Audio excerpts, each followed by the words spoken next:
Hello dear brothers and sisters, நம்ம test ஒன்னுடைய PDF இருக்கு இல்லையா, கொஷின் பேப்பர் பிடிஎஃப். அதில் வந்து பார்த்தீங்கன்னா ஒரு சில பேர் ஸோ அந்த கொஷின்லேயே வந்து பார்த்தீங்கன்னா ஆன்சர் குறிச்சு கொடுங்க சார் சொல்லி கேட்டிருந்தீங்க. ஸோ அதனால் வந்து பார்த்தீங்கன்னா இந்த பிடிஎஃப் ரெடி பண்ணிட்டு வந்திருக்கேன்.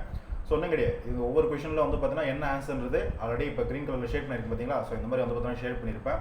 ஸோ அதை நீங்கள் பார்த்துக்கலாம் சரியா. ஸோ இதுக்கான பிடிஎஃப் வந்து பார்த்தீங்கன்னா கீழே டிஸ்கிரிப்ஷனில் இருக்குது, நீங்கள் டவுன்லோட் பண்ணி பார்த்துக்கலாம் சரி. எப்போ வேணாலும் நீங்கள் இந்த கொஷின் பேப்பர் எடுத்துனா நீங்கள் ரெஃபரன்ஸ்க்கு நீங்கள் பார்த்துக்கலாம். ஓகே, இந்த மாதிரி கொஷின் கேட்டால் எது ஆன்சர்ன்றது எப்போ வேணால் நீங்கள் எடுத்து பார்த்துக்கலாம். எக்ஸாமுக்கு முடி இந்த டெஸ்ட் நம்ம ஆல்ரெடி டெஸ்ட் ஒன்று எழுதிருந்தீங்க அப்படின்னா, இப்போ நீங்கள் இந்த டெஸ்ட் ஒன்று எழுதிருந்தீங்க அப்படின்னா திரும்ப அந்த டெஸ்ட் ஒன்று எடுத்து திரும்ப எழுத வேண்டாம், திரும்ப அந்த கொஷின்லாம் பார்க்க வேண்டாம்ன்ற அவசியம் கிடையாது. அப்படி கிடையாது, புரியுதுங்களா.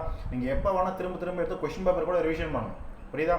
ஸோ அப்போ தான் ரொம்ப யூஸ்ஃபுல்லாக இருக்கும். எக்ஸாம் கூட நம்ம ஆல்ரெடி எழுதின டெஸ்ட்டாக இருந்தாலும் சரி, அந்த டெஸ்ட்டுக்கான கொஷின் பேப்பர் திரும்பவும் எடுத்து அந்த கொஷின்லாம் திரும்பவும் பார்க்கும்போது நம்மளுக்கு திரும்பவும் வந்து பார்த்தீங்கன்னா அந்த ரீகால் பண்ணுற மாதிரி இருக்கும், ரிவிஷன் பண்ணுற மாதிரி இருக்கும்.